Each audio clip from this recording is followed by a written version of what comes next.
I'm Craig Lee, I'm Robb McGee. and this is Real Talk with Rob and Craig on Thursday, December 17th, 1 week from Christmas. Yeah.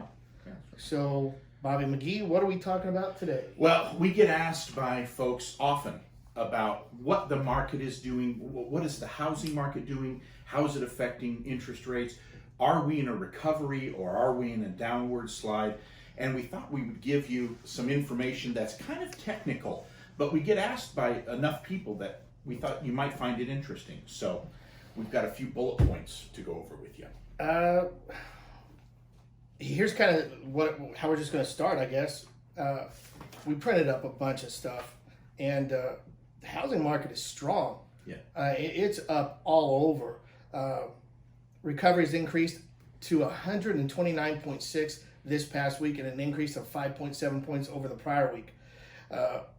Record high prices, short supply of economic headwinds pose significant challenges. The lineup of buyers has not gotten significantly shorter in going back earlier this year.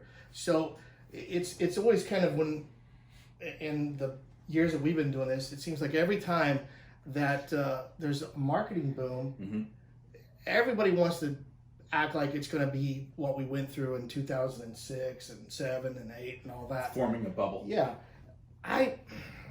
Sure, what do you think? The experts say we're not. And the really kind of a way to dumb down what Craig just told you, what this statistic is saying is there are more people wanting a home than there are homes available.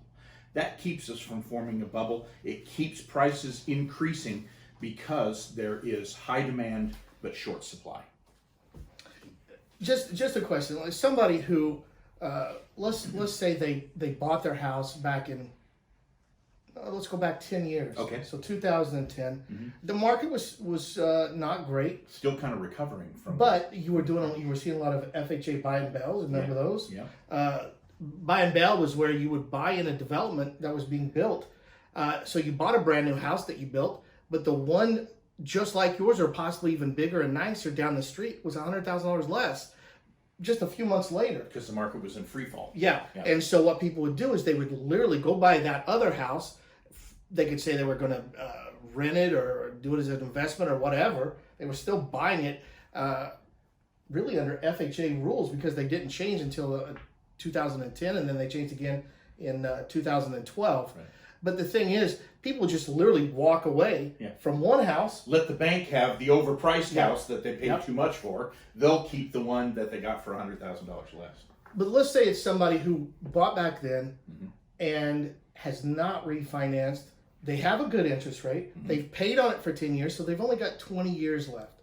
But they're at 4.5%. Should they refinance? They definitely should. Your interest rate is too high.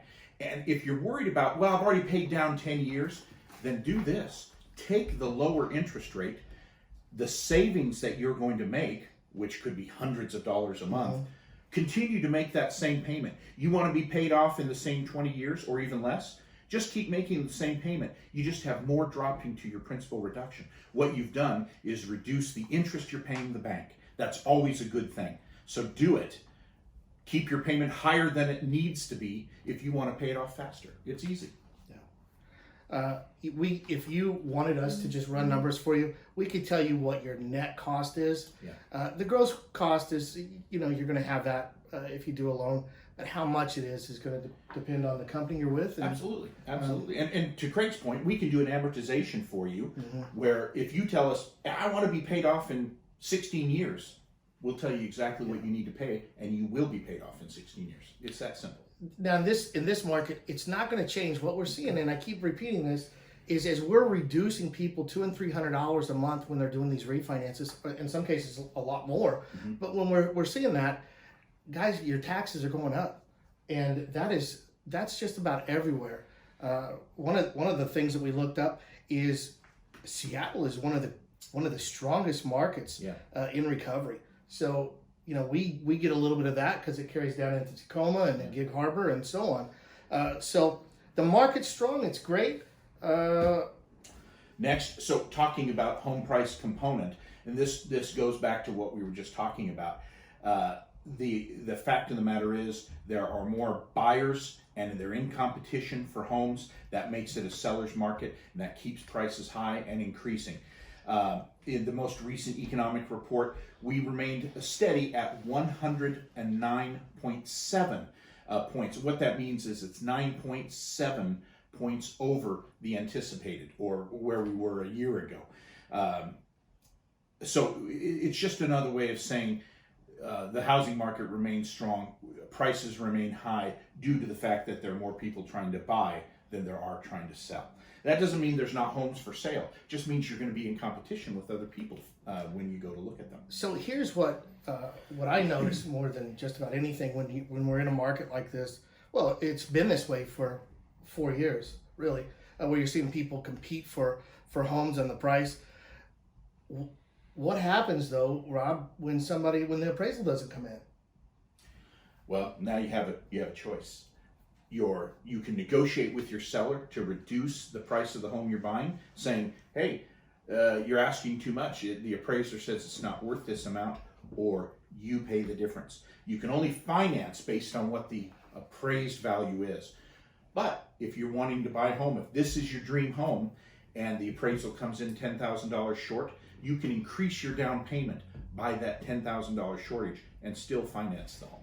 Yeah, it's tough because sometimes, and we talked about this last week, when we're selling our own homes, we think that they're way more or worth more than they are, or anything that we sell personally. Right. It's tough. And then when you're told, your home is worth X number of dollars by somebody who actually knows what they're doing, and they're not just looking on Zillow or some of the other places. To take true comparisons. Yeah. So keep that in mind, that it's,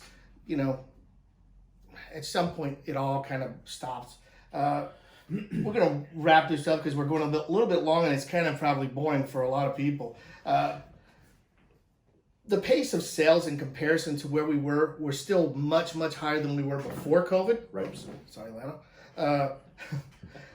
So the COVID has, if anything, it's got us better interest rates. Because the way that the market hates uncertainty, and COVID had uncertainty written all over it. What's it going to do to the job market? What's it going to do to the overall U.S. economy?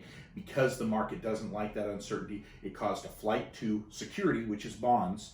When people are buying in bonds, that means interest rates are going to drop, and we've really seen a COVID dip as a result of the uncertainty in the market. So that's, it's a lot of information. We're probably like, why can't you guys just be normal? So this is normal for us because this is our livelihood. But also our livelihood is giving back to the community. On Saturday, my beautiful bride and I are getting up at 4:30 in the morning to be in the Kitsap County Pavilion to do Toys for Tots for my Christian Motorcycle Association. I'm the Vice President of Ambassadors for Christ. So a shout out to the ambassadors. Yeah.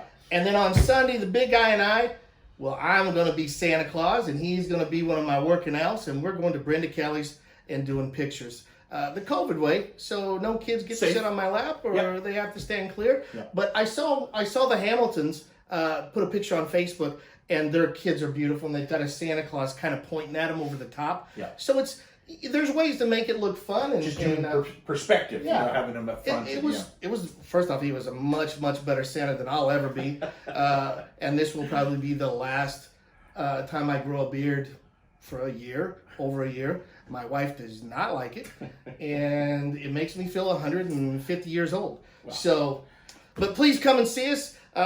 Look all over our Facebook. We've got Brenda's information. The Toys for Tots is a great organization. We had all fun doing bell ringing this year. Janet was out because she was sick of me. Our camera person, she was not. She was a little under the weather. We have to take care of our people. So although she just got her COVID test back today and it's negative, so congratulations on Janet's that. Healthy.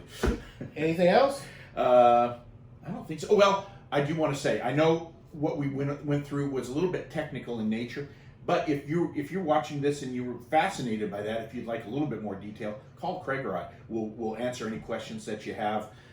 We try to keep it a little bit short because some people start yawning with stuff like this. Sure. But if you want more detail, reach out to us. We'll be glad to fill you in. So those two guys that prep this, they would be on him if we were watching this one. I'm Craig Lee. I'm Robb McGee. Hey, Merry Christmas, and that's Real Talk with Rob and Craig.